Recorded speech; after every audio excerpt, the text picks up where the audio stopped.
தெளிவாக சொல்ல போனால் இந்த ஆண்டு வந்து ரொம்ப சுபிட்சமான ஆண்டாக இருக்கும். 2026 என்பது 2-2-6 கூட்டுத்தொகை 10 மொத்தமாக 1 சூரியனுடைய ஆதிக்கத்தில் வருது.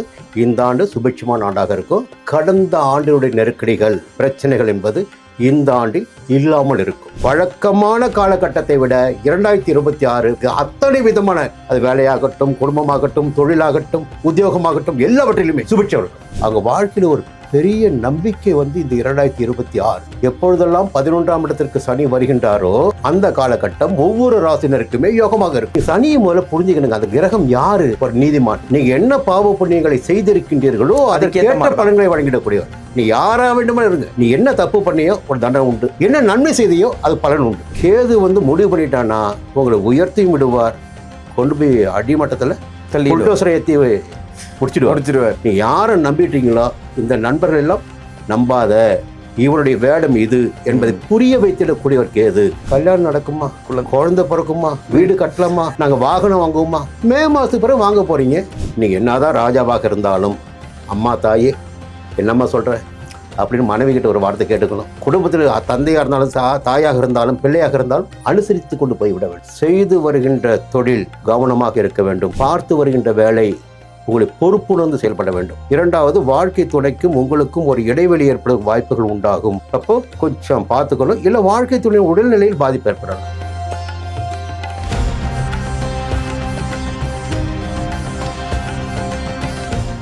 தி டிவைன் தமிழ் நேயர்களுக்கு வணக்கம். நான் விஜய் அறிஞர் சுதன். இன்னைக்கு நம்ம கூட இருக்கிறது யாருன்னு பார்த்தீங்கன்னா ஜோதிட வித்தகர் திருக்கோவிலூர் பரணிதரன் அவர்கள் தான் இருக்காங்க. சார் வணக்கம். வணக்கம் சார். வணக்கம். 2025 முடிஞ்சு அதுக்கு ஒரு எண்டு கார்டு போட்டு 2026 அடி எடுத்து வைக்க போகிறோம். இந்த 2026 புத்தாண்டு 12 ராசிகளுக்கும் எப்படி இருக்க போகுது அப்படிங்கிறத பற்றி தான் இன்றைக்கி நம்ம உரையாட போகிறோம். எப்படி சார் இருக்க போகுது? முதல்ல ஒரு ஓப்பனிங்காக கேட்டோம். தெளிவாக சொல்ல போனால் இந்த ஆண்டு வந்து ரொம்ப சுபிட்சமான ஆண்டாக இருக்கும். என்னென்ன, இது ஆங்கில புத்தாண்டு. 2026 என்பது 2-2-6 கூட்டுத்தொகை 10 மொத்தமாக 1 சூரியனுடைய ஆதிக்கத்தில் வருது. இந்த ஆண்டு சுபிட்சமான ஆண்டாக இருக்கும்.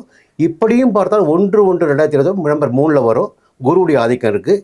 கடந்த ஆண்டினுடைய நெருக்கடிகள் பிரச்சனைகள் என்பது இந்த ஆண்டில் இல்லாமல் இருக்கும். பொதுவாக 2 வியூவை பார்க்கணும். எப்படி பார்க்கணும்னா, இந்த தமிழ் புத்தாண்டு தான் பஞ்சாயத்தில் ஃபாலோ பண்ணிட்டுருக்கோம். அப்போ சித்திரை மாதம் வருகின்ற வரையிலும் பராபவ ஆண்டு, இது விசுவாச ஆண்டு. விசுவாச ஆண்டுடைய பலன்கள் ஏப்ரல் மாதம் 14ஆம் தேதி வரை நமக்கு இருக்க போகுது.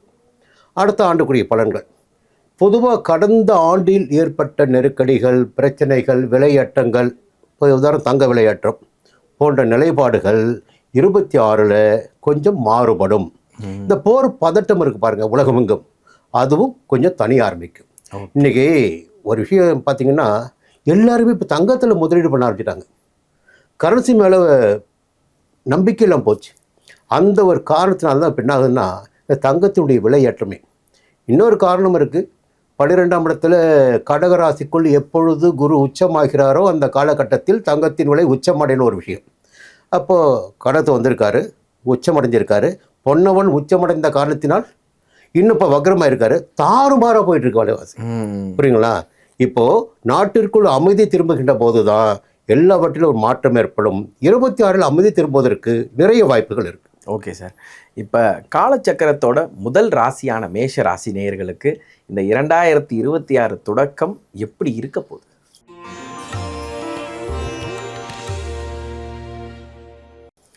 எல்லாருமே ஒரு பயமுறுத்திட்டு இருக்காங்க. என்ன பயமுறுத்துறாங்கன்னா, விரையச்சனி ஆரம்பமாக போகுது. நான் வாக்கிய பஞ்சாங்கம் பேசுகிறேன். திருநள்ளாறில் சனி பயிற்சி எப்பொழுதுன்னா மார்ச் மாதம் 6ஆம் தேதி. அதுவரையில் சனி எங்கே இருப்பாருன்னா 11ஆம் இடமான லாபஸ்தானத்தில். ராகு எங்கே இருப்பார்னா நவம்பர் மாதம் வரையில், நவம்பர் மாதம் வரையில் 11ஆம் இடம் லாபஸ்தானம் தான். அப்போது இந்த ஒரு பலமான வலிமையான ஒரு கிரகம் நன்மையை செய்யக்கூடிய அளவிற்கு இருக்கின்ற போது எந்த கிரகத்தினாலும் மற்ற கிரகங்களால் பெரிய அளவிற்கு பாதிப்பினை ஏற்படுத்த முடியாது. ஒரு பக்கம் எல்லாருமே சனி வந்து விரைய சனியாக வரப்போகிறாரு, 12ஆம் சனி வரப்போகிறாரு மார்ச் மாதம். அப்போ 7.5 சனி ஆரம்பிடுவாங்க. இந்த 2026 ஒரு வினோதம் என்னென்னா, சனி வந்து மீனத்திற்கு வந்து 6 நாளில் அஸ்தமனம் ஆகிறார் ஒரு மாதம். அது பிறகு பார்த்தீங்கன்னா குருவுடைய பார்வைக்கால வர்றாரு. கடைசி ஒரு 4.5 மாதம் வக்ரமாகிறார். அப்போது இந்த ஒரு ஆண்டு பாருங்கள் 12 ராசினருக்குமே சனியினால் மிகப்பெரிய பாதிப்புகள் எதுவும் ஏற்பட போவதில்லை. குறிப்பாக 7.5 சனி என்று நம்பிக்கொண்டிருக்கின்ற மேஷராசினருக்கு சனியால் எந்த விதமான சங்கடமும் ஏற்படாது. என்னென்னா சனியின் பார்க்கும்போது மேஷராசிக்கு அவர் தான் ஜீவனாதிபதி, லாபாதிபதி அவர் தான். இந்த ஒரு மனிதனுடைய வாழ வைத்திட வேண்டிய பொறுப்பு யாருக்கு இருக்குது? தொழில் கொடுக்க வேண்டிய பொறுப்பு யாருக்கு இருக்குது? லாபத்தை கொடுக்க வேண்டிய பொறுப்பு யாருக்குன்னா சனிக்கு தான். கர்மக்காரன் சனிக்கு. அது எப்பொழுதும் மேஷராசினருக்கு சுபிட்சம் தான் உண்டாக்கியிருப்பாங்க. இன்னொரு நல்ல தகவல் பார்த்தீங்கன்னா, இந்த ஆண்டில் 3 இடங்களில் குரு சஞ்சரிப்பார். மிதுனத்தில், கடகத்தில், அதிசாரமாக சிம்மத்தில் 3 சஞ்சாரம், 9 இடங்களுக்கு பார்வை. வழக்கமான காலகட்டத்தை விட 2026 மேஷ ராசினருக்கு அத்தனை விதமான, ஏன்னா மேலோட பேசிடலாம், அது வேலையாகட்டும், குடும்பமாகட்டும், தொழிலாகட்டும், உத்தியோகமாகட்டும், எல்லாவற்றிலுமே சுபிட்சம் இருக்கும். அற்புதமான காலமாக இருக்க போகுது நிச்சயமாக. இப்போ எந்த தெய்வத்தை உங்க வழிபட்டா ரொம்ப நல்லா இருக்கும் சார்? இப்போ மேஷ ராசிக்கு 2 விஷயங்க. ஒன்று, லாபத்தை கொடுத்திடக்கூடிய, எப்பவுமே லாபாதிபதி கையில் எடுக்கணும். கொடுத்திடக்கூடியவர் சனீஸ்வரன் தான். கிரகன்னு பார்த்தீங்கன்னா ராசிநாதன் பார்த்தீங்கன்னா முருகனை வழிபடுகின்ற போது, திருச்செந்தூர் முருகனை வழிபடுகின்ற போது எல்லா விதமான சங்கடங்களும் போகும். காலச்சக்கரத்தின் 2வது ராசியான ரிஷப ராசிக்கு இந்த வருடம் 2025 சரி 2026 நல்லா இருக்கு அப்படிங்கிற மாதிரி சொல்றாங்க. அப்படி இருக்கும்போது ரிஷபத்துக்கு எப்படி இருக்க போகுது? அதை விடங்கய்யா, 25 அதிகபட்சமான அடிபாங்கின ராசின்னு பார்த்தீங்கன்னா ரிஷபராசி. ஆனால் நல்லா இருக்கும் நீங்கள் சொன்னாங்க. நீங்கள் வேலையில் இருக்கிறவங்க போய் கேட்டு பாருங்கள். உத்தியோகத்தில் இருப்பவர்கள், தனியார் நிறுவன வேலையில் இருப்பவர்கள் போய் கேட்டு பாருங்கள்.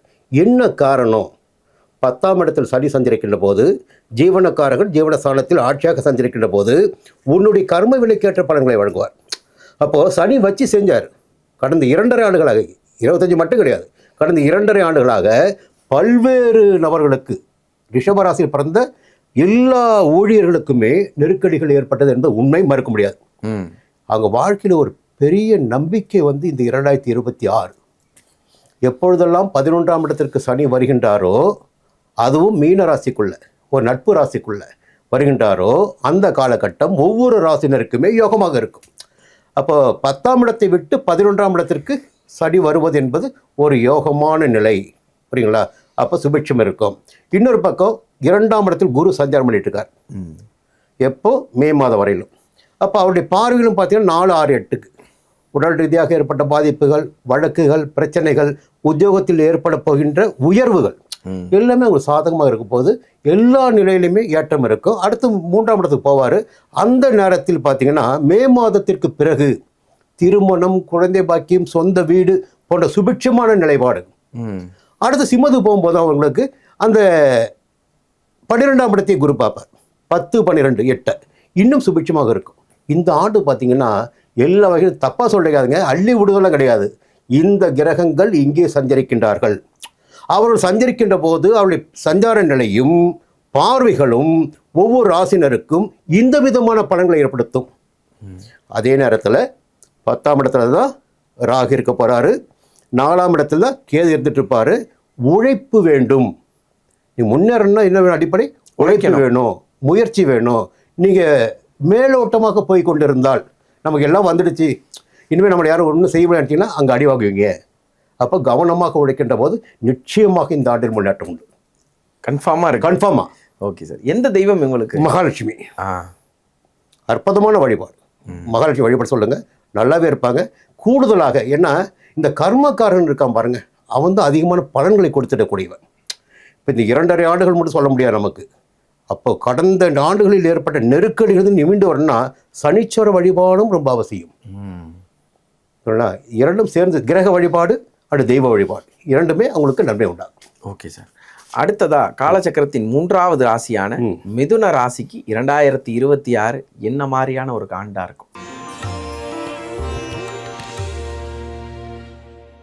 பயப்பட வேண்டியது இல்லைங்க. முதல்ல ஒரே பயப்பட வேண்டியதில்லை. ஏன் பயப்பட வேண்டியதில்லை? கடந்த 2.5 ஆண்டு காலமாக பாக்கியஸ்தானமான 9ஆம் இடத்தில் பாக்கியாதிபதி சனி சஞ்சாரம் இருந்தார். இப்போ 10ஆம் இடத்துக்கு போகிறார். 10க்கு போகும்போது நிச்சயம் பதவியில் கை வைப்பாரா, இல்லை வேலையில் பிரச்சனை வருமா, சொந்த தொழில் செஞ்சுட்டு வரோம், அங்கே ஏதாவது அது இழுத்து மூட வேண்டிய நிலைமை வருமா, இப்படி பயம் இருக்கும். புரியுங்களா?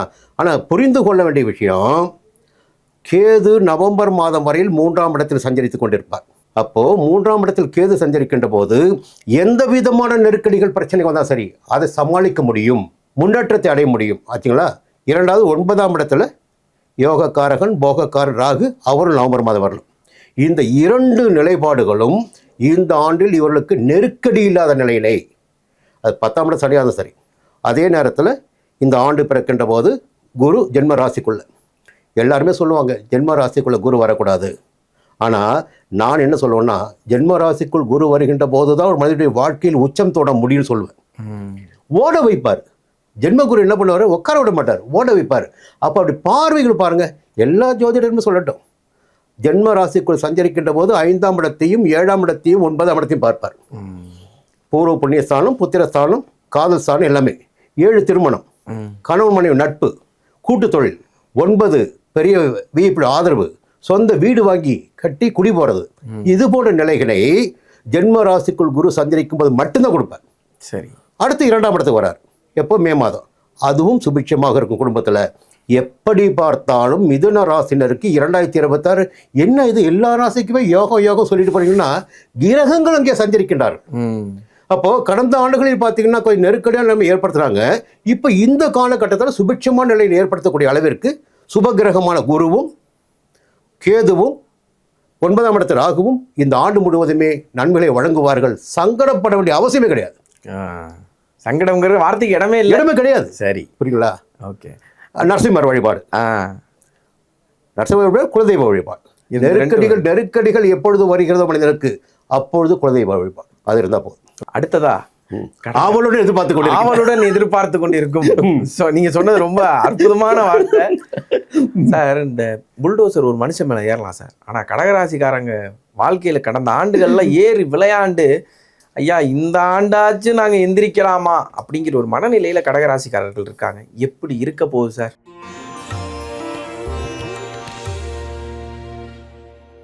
இதுதான் எதிர்பார்ப்போடு இருக்கின்ற ஒரு ராசி கடகராசி. கடகராசி தான். நானே சொல்லிட்டு முன்னாடி என்னன்னா, 8ஆம் இடத்து அஷ்டமத்தில் சனி. புரியுங்களா?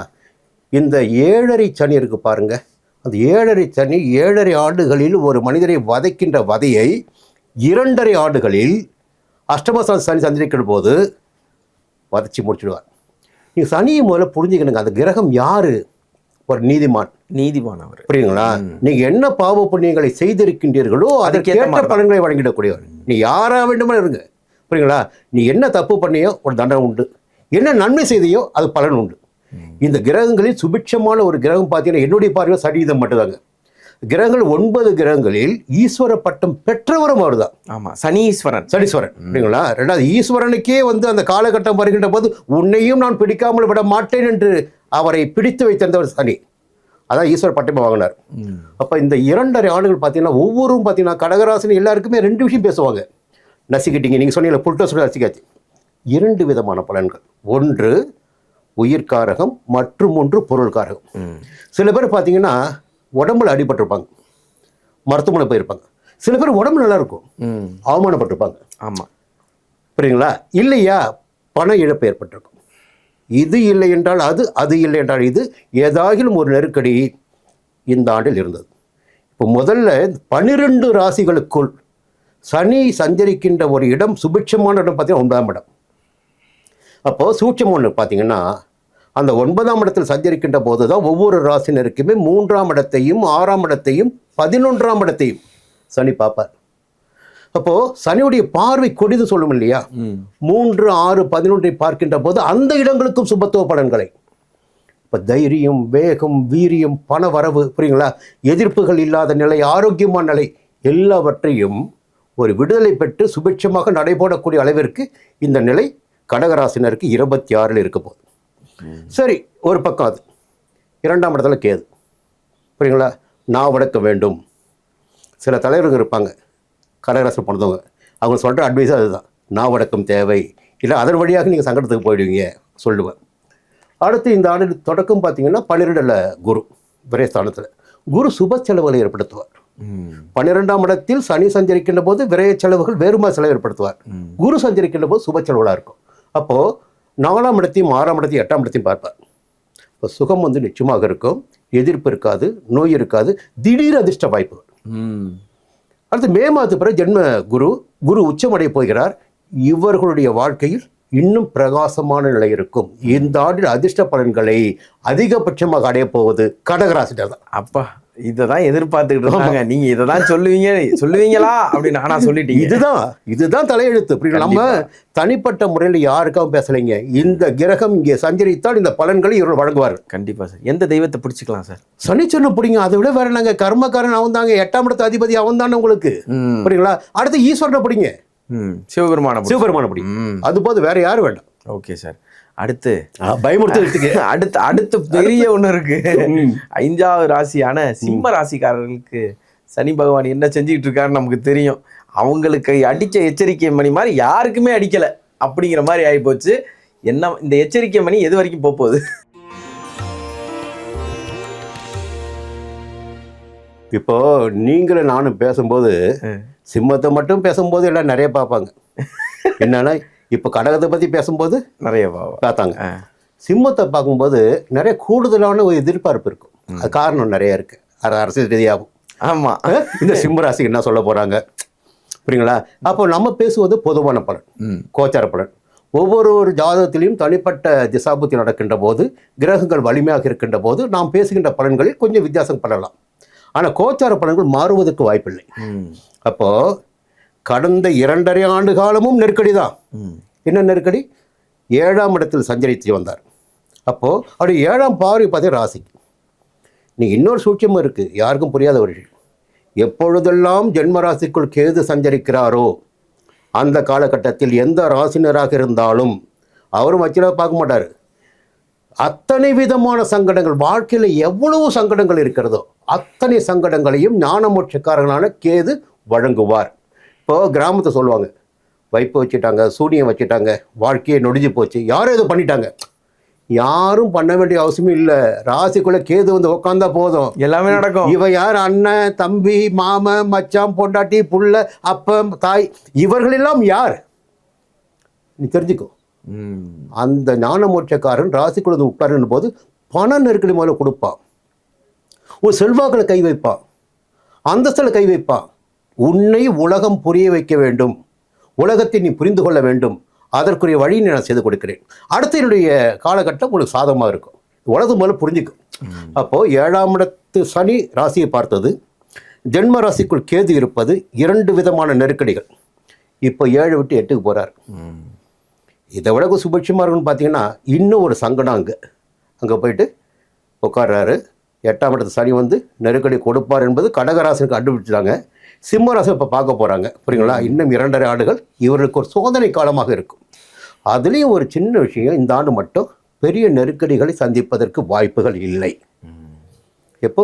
இந்த ஒரு 2024. என்ன காரணம் முதல்ல சொல்லியிருக்கிறான்னு, சனி அஸ்தமனமாவது ஒரு மாதம், வக்கிரம் என்பது 4.5 மாதம், மொத்தம் 5.5 மாதம் போயிடும். ஒரு 4 மாதம் குரு பார்வை சனிக்கு. அப்போ பெரிய அளவில் அடி கிடைக்காது. ஆனால் 7ஆம் இடத்தில் ராகு இருக்காரு, ஜென்ம ராசிக்குள்ள கேது இருக்கார். நவம்பர் வரலும். இந்த நவம்பர் வரையில் மிகப்பெரிய போராட்டங்களை சிம்ம ராசினர் சந்திக்க வேண்டியதாக இருக்கும். அதே நேரத்தில் மே மாதம் வரையில் 11ஆம் இடத்தில் சஞ்சரிக்கின்ற குரு இவர்களுக்கு தேவையான ஒரு அருளினை வழங்கி கொண்டிருப்பார், பொருளினை வழங்கி கொண்டிருப்பார். 3, 5, 7 அந்த 7ஆம் இடத்தையும் பார்த்துடுவார். அப்போது இந்த அரசியல் கட்சிகளுக்கு கூட்டணி அமைவதற்கு சில காரணங்கள் அமையும். மார்ச் மாதத்துக்கு பிறகு. ஓகே. இப்போ 7ஆம் இடம் கூட்டுஸ்தானம், அரசியல் கட்சியாக இருந்தால் கூட்டணி அதுதான். அப்போது 11ஆம் இடத்தில் சஞ்சரிக்கின்ற குரு தன்னுடைய 9ஆம் பார்வையாக இவருடைய ராசிக்கு 7ஆம் இடத்தை பார்ப்பார். புரியுங்களா? அடுத்து மே மாதத்துக்கு பிறகு 8ஆம் இடத்தையும் குரு பார்த்துடுவார். பெரிய பயம்லாம் வேணாங்க, புரியுங்களா? ஒரு விஷயம், மனசாட்சியோடு இருங்க போதும். ஜென்ம ராசிக்குள்ள கேது இருக்கா, கேது இருந்த போது உங்களை வச்சு செஞ்சுட்டு இருப்பா. சனியை பார்த்து பயப்பட வேண்டாம், ராகு பார்த்து பயப்பட வேண்டாம், புரியுதுங்களா? வேற எந்த கிரகத்தை பார்த்து, கேது பார்த்து பயப்படுங்க. கிரகங்களில் மிக மிக வலிமையான கிரகம் பார்த்தீங்கன்னா சனியை விட கேது தான் வலிமையான கிரகம். நிழல் கிரகம். நிழல் கிரகம் மட்டும் இல்லை, வலிமை, கிரக வலிமை பாருங்க. முதல் வலிமை பார்த்து கேது, 2வது ராகு, 3வது சனி. சனியே 3ஆம் இடத்துல தான், வலிமை மிக்க கிரகத்தில், புரியுங்களா? அப்போது கேது வந்து முடிவு பண்ணிட்டான்னா உங்களை உயர்த்தியும் விடுவார், கொண்டு போய் அடிமட்டத்தில் தள்ளி புல்டோசரை ஏற்றி முடிச்சிடுவார். முதல்ல உலகத்தை புரிய வைப்பார். சரிங்களா? நீ யாரை நம்பிட்டீங்களோ இந்த நண்பர்கள் எல்லாம் நம்பாத, இவருடைய வேடம் இது என்பதை புரிய வைத்திடக்கூடியவர் கேது. அதுக்காகவே உங்களுக்கு கஷ்டத்தை கொடுப்பார், நெருக்கடி கொடுப்பார், பிரச்சனை கொண்டு வருவார். யார் வந்து நிற்கிறாங்க பாருன்னுவார். ஓகே. இவருக்கு யாரு, எந்த தெய்வத்தை? விநாயகருங்க. விநாயகரை பிடிச்சிக்கணும். கேது யாருங்க? உங்கள் ராசிக்குள்ள கேது வந்து கொண்டிருக்காங்க இல்லையா? அப்போ விநாயகரை கொடுங்க, துர்கையை கும்பிடுங்க. இவங்க 2 பேர் தான். 2 பேர் தான் போதும். Okay sir. அடுத்ததா சுபிக்ஷமாக எங்க ராசியில கன்னிகள் இருக்காங்க. எங்க வாழ்க்கையில கன்னிகள் எப்ப வருவாங்கன்னு காத்து கொண்டு இருக்கும் கன்னி ராசி ஆண்களுக்கா இருக்கலாம், பெண்களுக்கா இருக்கலாம். 2 பேருக்குமே 2026 புத்தாண்டு எப்படி இருக்க போகுது சார்?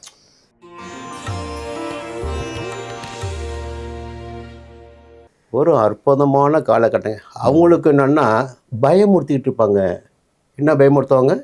கடந்த 2025 6ஆம் இடத்தில் சனி இருந்தார், 6ஆம் இடத்தில் ராகு இருந்து கொண்டிருக்கிறார், 12ஆம் இடத்தில் கேது இருக்கிறார்.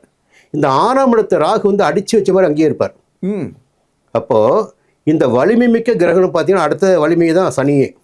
அந்த 6ஆம் இடத்து ராகு அற்புதமான ஆற்றல் மிக்க யோகமான நன்மையான யோகக்காரகன், போகக்காரகன், யோகமான நிலைப்பாடுகளை வழங்கி கொண்டிருப்பார். சரி, கல்யாணம் நடக்குமா, குழந்தை பிறக்குமா, வீடு கட்டலாமா, நாங்கள் வாகனம் வாங்குவோமா? மே மாதத்துக்கு பிறகு வாங்க போறீங்க. 6 மாதம் கொஞ்சம் வெயிட் பண்ணுங்க. 5 மாதம். சரி, மே மாதம் வரட்டும். ஆனால் இப்போ அந்த 8ஆம் இடத்து சனி போறாரு பாருங்க, 7ஆம் இடத்துக்கு. 7 சனி போயிட்டாரு, ராசியை பார்க்க போறாரு. மார்ச் 6ஆம் தேதி தான் 7ஆம் சனி போறாரு, 12ஆம் தேதி அஸ்தமனம் ஆயிடுறாரு. அப்போ எந்த பாதிப்பும் கிடையாது. மே மாதம் வந்து குரு பார்வை அங்கே போயிடுது, அப்பயும் சனியால் பாதிப்பு கிடையாது. கன்னி ராசினர் நன்றாக தெரிந்து கொள்ள வேண்டிய ஒரு தகவல், 7ஆம் இடத்தில் சஞ்சரிக்கின்ற சனியால் இந்த ஆண்டில் இவர்களுக்கு எந்த விதமான நெருக்கடியோ பாதிப்போ ஏற்படாது. புரியுங்களா? ரொம்ப அற்புதமாக போய்கிட்டே இருக்கலாம். புரியுங்களா? நற்பலன்கள் இருக்குது, யோக பலன்கள் அதிகபட்சமாக இருக்குது. பட்டம், பதவி, செல்வாக்கு, அந்தஸ்து தனிப்பட்டு நின்று சாதிக்கின்ற அளவிற்கு வலிமை மிக்கவர்களாக இருப்பாங்க. எந்த தெய்வத்தை நான் சார்? நரசிம்மரை விட சிறந்த தெய்வம் அவர்களுக்கு. கன்னிராசிக்கு நரசிம்மர், திருவெண்காடு புத பகவான், 2 பேரையும் பிடிச்சிக்கணும். Okay sir. அடுத்ததா 7ஆம் இடத்துல இருக்கிற துலாம் ராசி. சென்ற வருடம் ரிஷபத்துக்கும் துலாமுக்கும் சொன்ன மாதிரி வேற யாருக்கும் சொல்லியிருக்க மாட்டாங்க. அப்படிங்கும் போது இந்த 2026 துலாமுக்கு எப்படி இருக்க போகுது?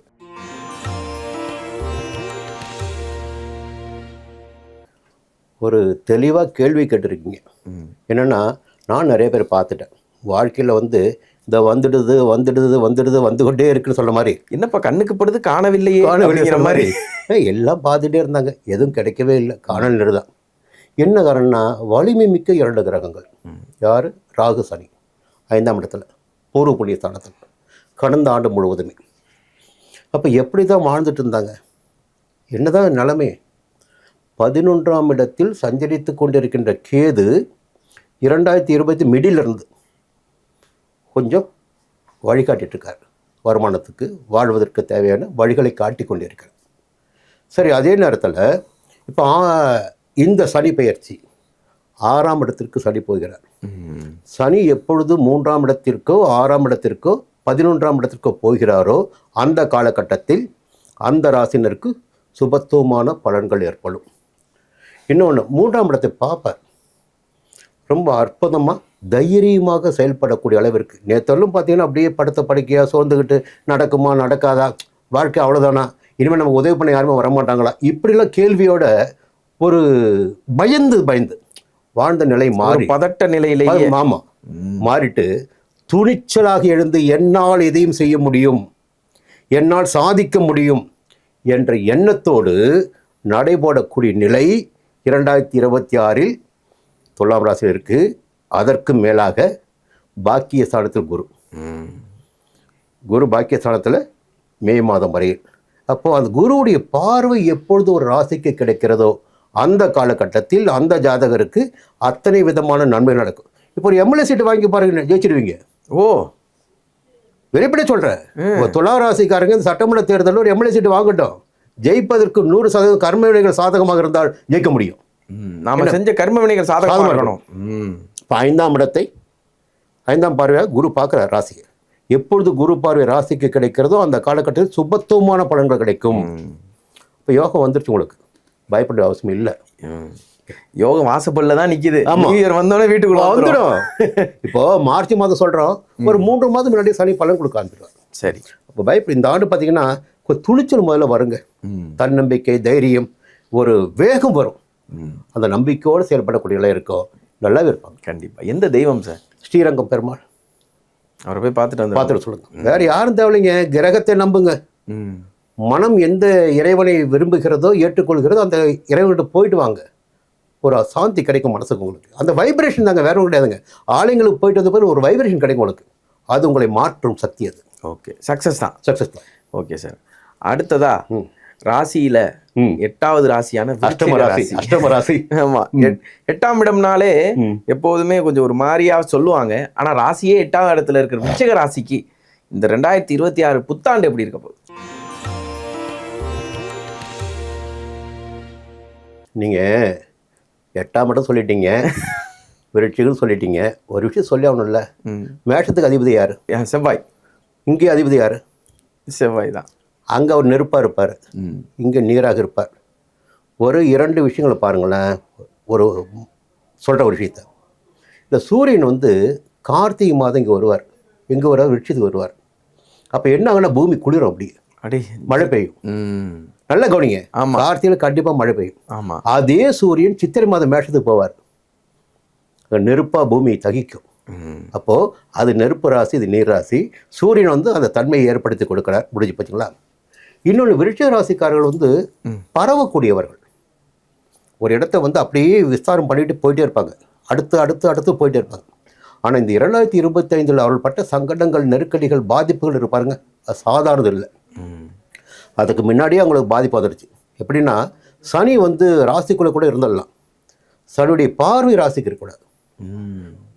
புரியாத ஒரு விஷயம் என்னென்னா, அவருடைய 10ஆம் பார்வை ராசிக்கு இருந்து கொண்டு இருக்கிறது. கடந்த 2 வருடமாக என்னதான் செஞ்சு பார்க்குறோம், எதுவுமே நடக்க மாட்டேங்குது.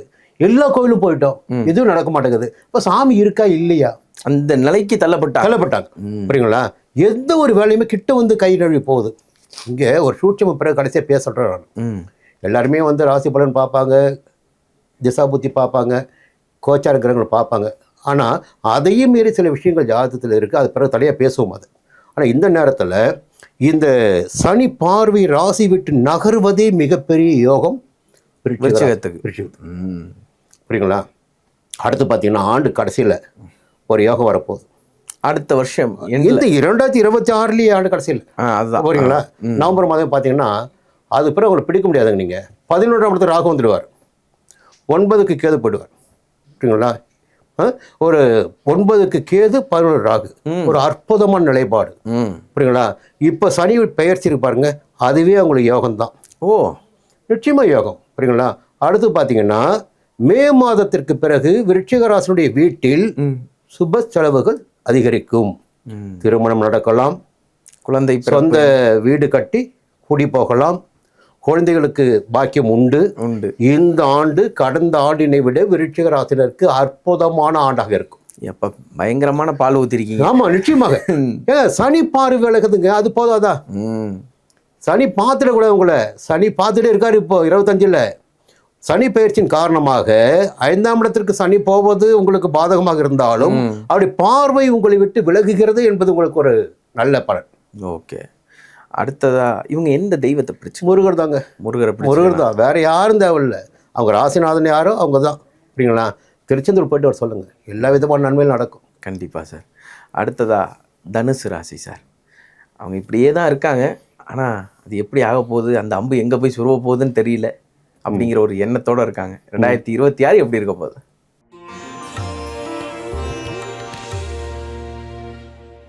பாதகம் இல்லைங்க. பாதகம் இல்லை, சாதகம் தான். சாதகம் தான். இருந்தாலும் ஒரு தகவல் அவங்க சொல்லி ஆகணும் இல்லையா? எல்லோருக்கும் எல்லா காலகட்டமும் யோகமான காலகட்டமாக இருப்பதற்கு வாய்ப்புகள் இல்லை. ஏற்றம் இருக்கும். அப்போ கிரகங்களுடைய சஞ்சாரத்திற்கு ஏற்ப மாற்றங்கள் இருந்துட்டு இருக்கும். அப்போது சனி பயிற்சியின் போது 3ஆம் இடத்தில் சஞ்சரித்து நன்மையான பலன்களை வழங்கி கொண்டிருக்கின்ற சனி 4ஆம் இடமான சுகஸ்தானத்துக்கு போகிறார். அப்போ அங்கே போன உடனே கொஞ்சம் உடல் ரீதியாக கொஞ்சம் நலிவுகள் இல்லை சோர்வு ஏற்பட வாய்ப்புகள் உண்டு. இல்லை தாயாருடைய உடல்நிலையில் பாதிப்பு ஏற்படலாம். இது ஒரு பக்கம் இருக்கட்டும். இந்த சனியுடைய பார்வை இருக்குது பாருங்கள், 10ஆம் பார்வை, அது ராசிக்கு கிடைக்க போகுது. அப்போது எல்லாவற்றிலுமே இவர்கள் ஒழுக்கம் உட்பட இந்த காலகட்டத்தில் சரியாக இருக்க வேண்டும். ரொம்ப கவனம் தேவை. ரொம்ப கவனம் வேணும். நோய் நொடிக்கு ஆளாகலாம், ஒழுக்க குறைபாட்டினால் அவமானத்திற்கு ஆளாகலாம், உடல் நலிவு ஏற்படலாம். அப்படிங்களா? சனியுடைய பார்வை, சனி என்னென்ன கர்ம வினையை வாங்கி வச்சுருக்கீங்களோ அதெல்லாம் இப்போ நீங்கள் அனுபவிக்கணும். புரியுங்களா? அடுத்து பார்த்தீங்கன்னா இந்த நவம்பர் மாதம் வரையில் 3ஆம் இடத்துல ராகு. என்னதான் பிரச்சனை வரட்டும், யார் வேண்டுமென்றால் வச்சு செய்யட்டும், என்ன யாரும் எதுவும் பண்ண முடியாது, நான் வச்சது தான் சட்டம். அந்த நிலைப்பாட்டினை 3ஆம் இடத்தில் சஞ்சரித்து கொண்டிருக்கின்ற யோகக்காரன் ராகு கொடுத்துட்ருப்பார். அப்போது நெருக்கடிகள் இருக்கலாம், எல்லாவற்றையும் சமாளித்திடக்கூடிய சக்தி இவருக்கு இருக்கும். 9ல் கேது, தெய்வ அருள் நிச்சயமாக உண்டு. ஆண்டின் தொடக்கத்திலேயே குருவுடைய பார்வை. அப்போ ஒரு பக்கம் அடி வாங்கினாலும் மற்ற 3 பக்கங்கள் யோகம் இருக்கிறது. பயப்படாதீங்க, சொல்ல பயப்படாதீங்க. இந்த 2026 பார்த்தீங்கன்னா பயப்பட வேண்டிய அவசியம் இல்லை. குறிப்பாக தனுசு ராசிக்காரங்க பயப்பட வேண்டிய அவசியம் இல்லை. ஓகே, புரியுங்களா? இப்போ சனி போகிறாரு, 10ஆம் பார்வை பார்க்குறாரு, அதே குரு பார்வையும் கிடைக்குது இல்லை? ஆமாம். ராசிநாதன் குரு ராசியை பார்க்குறாரு, இவர் என்ன பண்ண முடியும்? ஒன்றுமே. புரியுங்களா? அப்போது சுபத்துவம் என்பது நிச்சயமாக 2026லும் தனுசு ராசிக்கு உண்டு. திருமணம் நடைபெறும், குழந்தை பாக்கியம் உண்டு, சொந்த வீடு உண்டு, மறுமணம் நடந்தேறும். அப்பா, இது எத்தனை பேருக்கான ஒரு பதில் எனக்கு சத்தியமா. 11ஆம் இடத்தை குரு பார்க்கின்ற போது 11ஆம் இடத்தை குரு பார்க்கின்ற போது வாழ்க்கை முறிவு ஏற்பட்டவர்களுக்கும் வாழ்க்கை துணை இழந்தவர்களுக்கும் நிச்சயமாக மறுமணம் நடைபெறும். கண்டிப்பா சார். எந்த தெய்வம் சார்? தெய்வம் அவங்களுக்கு குரு பகவான் தாங்க. வேற யாரும் கிரகத்தை பிடிங்க, அவரை பிடிச்ச போதும், வேற யாரும் வேண்டாம். குலதெய்வம். குலதெய்வ வழி. குலதெய்வ. சரி சார், அற்புதம். அடுத்ததா மகரம் சார். மகரத்துக்கு எப்படி இருக்க போகுதுன்னு சொல்லுங்க சார். அப்படியே ரொம்ப பொறுமையா கேக்குறீங்க. மகரம் இல்ல அதனால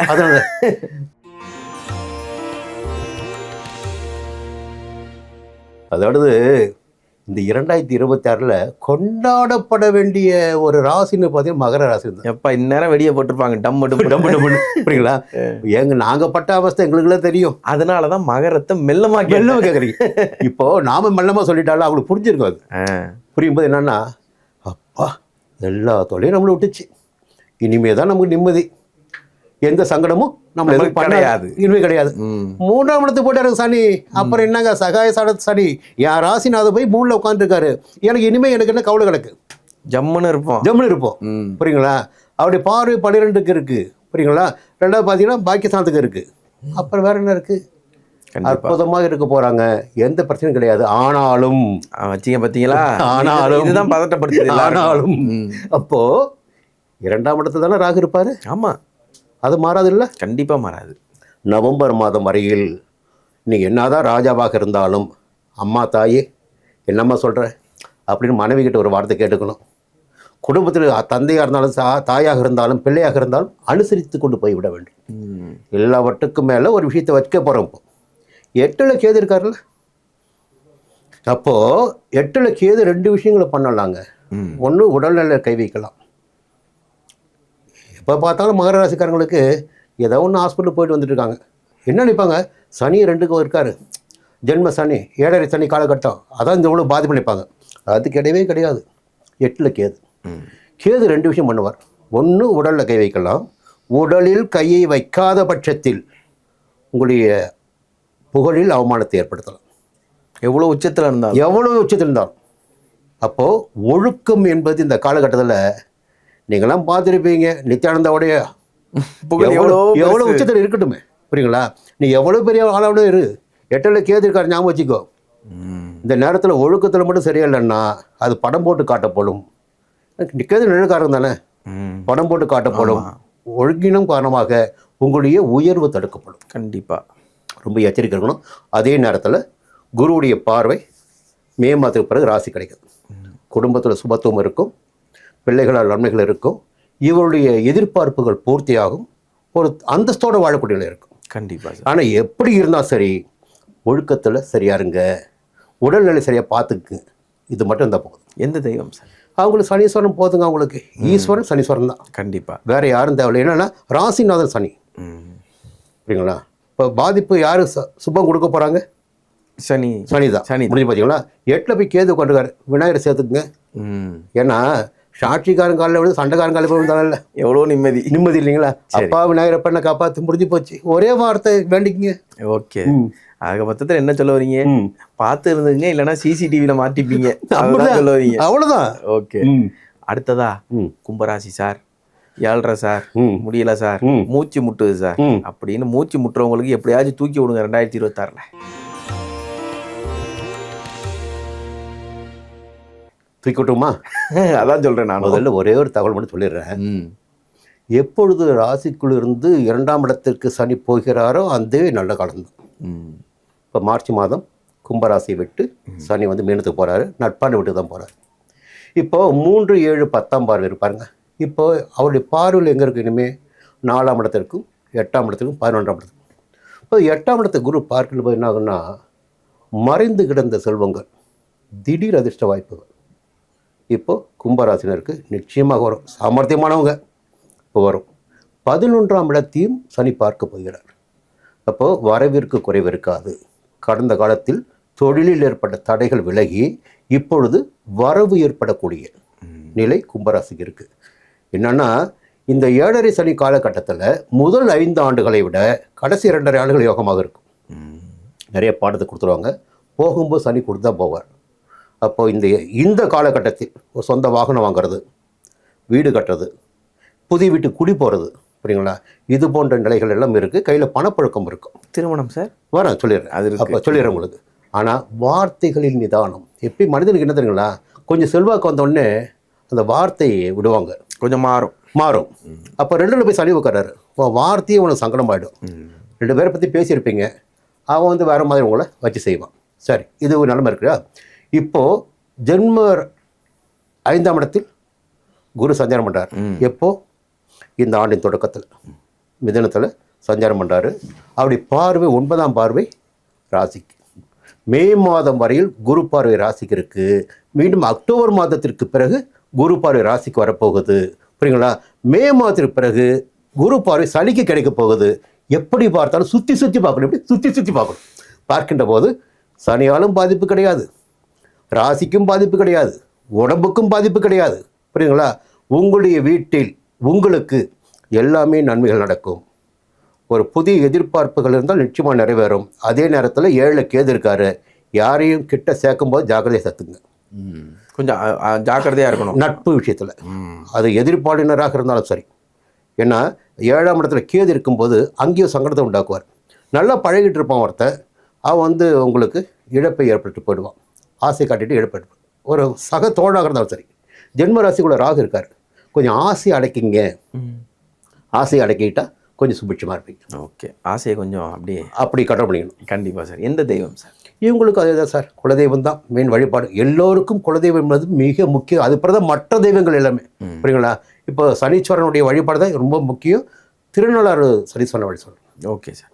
அடுத்ததா கடைசி ராசியான மீன ராசி எப்படி இருக்க போகுது? நல்லா ஃபாஸ்ட்டாக மீனை போல் இருப்பாங்களா, இல்லை அதே ஸ்லோ மோஷனில் தான் போவாங்களா?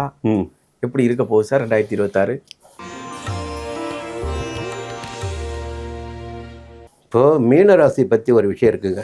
அது மோட்ச ராசி. நீங்கள் சொல்லிங்க காலபுருஷ தத்துவம் சொல்லிட்டீங்க. ஆமாம். கடைசியாக வந்துட்டீங்க. அப்போ கடைசியாக மோட்சம் சைனஸ் தான் கடைசி இடம், 12ஆம் இடம். அங்கே சுபத்துவமாக அவர் நினைத்ததை சாதித்து கொண்டு இருப்பவர்கள், எதிர்பார்த்ததை அடைந்து கொண்டு இருப்பவரும் மீனராசினர். ஓகே. முடிஞ்சு போச்சிங்களா. சரி, இப்போ வந்து விரைய சனியாக இருந்து ஜென்ம சனியாக வரப்போகிறார். அப்போது 3, 7, 10 பார்வைகள் இருக்குது. செய்து வருகின்ற தொழில் கவனமாக இருக்க வேண்டும். பார்த்து வருகின்ற வேலை உங்களை பொறுப்புணர்ந்து செயல்பட வேண்டும். 2வது, வாழ்க்கை துணைக்கும் உங்களுக்கும் ஒரு இடைவெளி ஏற்படும் வாய்ப்புகள் உண்டாகும். அப்போது கொஞ்சம் பார்த்துக்கணும். இல்லை வாழ்க்கை துணையின் உடல்நிலையில் பாதிப்பு ஏற்படலாம். ஆச்சுங்களா. சரி, இந்த ஆண்டு பிறக்கின்ற போது 4ஆம் இடத்தில் குரு ராசிநாதன். மே மாதம் பார்த்திங்கன்னா 5ஆம் இடத்துல பூர்வ புண்ணிய ஸ்தானத்துக்கு. மே மாதத்திற்கு பிறகு ஒரு அற்புதமான பலன்களை குடும்பத்தில் திருமணம், வீடு கட்டி குடி போகிறது, பிள்ளைகளுடைய முன்னேற்றம் எல்லாத்தையும் பார்க்கலாம். எது பார்த்தாலும் இந்த ஆண்டு உங்களுக்கு பயமில்லாத ஆண்டு. அப்போ என்ன காரணம் அது புரிஞ்சுங்க எல்லாருமே. 6ஆம் இடத்துல கேது நவம்பர் மாதம் வரையில். 6ஆம் இடத்தில் கேது இருக்கின்ற காலகட்டம் வரையில் இவர்களை யாராலும் எதுவும் செய்து விட முடியாது. அரசியல்வாதியாக இருந்தால் எதிரே கிடையாது. வாழ்க்கையில் 3 விஷயம் இருக்கணுங்க. நோய் இல்லாமல் இருக்கணும், எதிர்ப்பு இல்லாமல் இருக்கணும், வழக்கு இல்லாமல் இருக்கணும். 6ஆம் இடத்தில் கேது இருக்கின்ற வரையில் நோய் நெருங்காது, வழக்குகள் நெருங்காது, புரியுங்களா? எந்த எதிர்ப்பும் தோன்றாது. எல்லா விதமான சௌகரியங்களும் 6ஆம் இடத்துக்கு கேது கொடுத்து கொண்டிருப்பார். அதன் பிறகு தொடர்ந்து பார்த்தீங்கன்னா ராகு 11 வருவார். இந்த ஆண்டு மிக மிக அற்புதமான ஆண்டு மீனராசிக்கு, புரியுங்களா? ரொம்ப மதுரை மீனாட்சியை வழிபட சொல்லுங்கள், நல்லாவே இருப்பாங்க. Okay sir. இது வரைக்கும் 12 ராசிக்காரர்களுக்கும் கிட்டத்தட்ட ஒரு 95% அற்புதமான காலம் யோகம் அப்படின்னு சொல்லியிருக்கீங்க. இதை பலருக்கும் ஒரு இல்லை, உங்களுக்கு ஒரு தகவல் சொல்லிடுறேன். கண்டிப்பாக. நாம் பேசுனது என்னன்னா முழுக்க கிரகங்களுடைய சஞ்சாரங்களை மட்டும்தான் பேசியிருக்கோம். இந்த இடத்தில் இந்த கிரகம் சஞ்சரிக்கின்ற போது இந்த பலன்கள் கிடைக்கும். இப்போ எல்லாவற்றுக்கும் மேலே ஒரே ஒரு நிமிஷம் போதும் எனக்கு. எல்லாவற்றுக்கும் மேலே என்னன்னா எல்லோருக்கும் பலன்கள் கிடைக்கின்ற நிலை இருக்கின்ற போதும், நீங்கள் சொல்கிற பலன், நான் சொல்கிற பலன், ஜாதகத்தில் இருக்கின்ற பலன் கிடைக்கின்ற நிலை இருக்கின்ற போதும் எந்த ஒரு மனிதருமே கர்ம வினையை ஒட்டித்தான் அது பிறப்பு இருக்குது. கண்டிப்பாக. அப்போ ஏதோ ஒரு தோஷம் இல்லாமலோ யோகம் இல்லாமலோ பிறப்பே கிடையாது. உங்கள் ஜாதகத்தை பாருங்கள், என்ன தோஷம் இருக்குன்னு பாருங்கள். அந்த தோஷம் இருக்கின்ற காரணத்தினால் தடைகள் ஏற்பட்டு கொண்டிருக்கும். நாம் கூறுகின்ற பலன்கள் கூட நெருங்க முடியாமல் போயிடும், அவங்கள அனுபவிக்க முடியாமல் போயிடும். கண்டிப்பாக. அந்த தோஷத்திற்கு எந்த கிரகம் காரணமாக இருக்கிறதோ அந்த கிரக ஸ்தலத்துக்கு போயிடுவாங்க. கண்டிப்பாக. நான் சொல்றது பூஜை பண்ணுறது வீட்டில் வச்சு பண்ணுறது இல்லை, பணம் கொடுத்து பண்ணுறது இல்லை. எந்த கிரகத்தினால் பாதிப்பு ஏற்பட்டு இருக்கிறதோ அந்த கிரக ஸ்தலத்துக்கு. Okay okay. புரியுங்களா? அதுவும் சண்டைக்காரன் காலில் விட மாதிரி தான். அதுவும் கரெக்டாக. புரியுங்களா? இதெல்லாம் ரொம்ப எளிமையான பரிகாரங்கள் இருக்குது. நாம் சொன்னவை அனைத்துமே கிரக சஞ்சாரம் மட்டும்தான். கண்டிப்பாக சார். உங்களுடைய நேரத்திற்கும் உங்களுடைய வார்த்தைகளுக்கும் மிக்க நன்றி. நன்றி.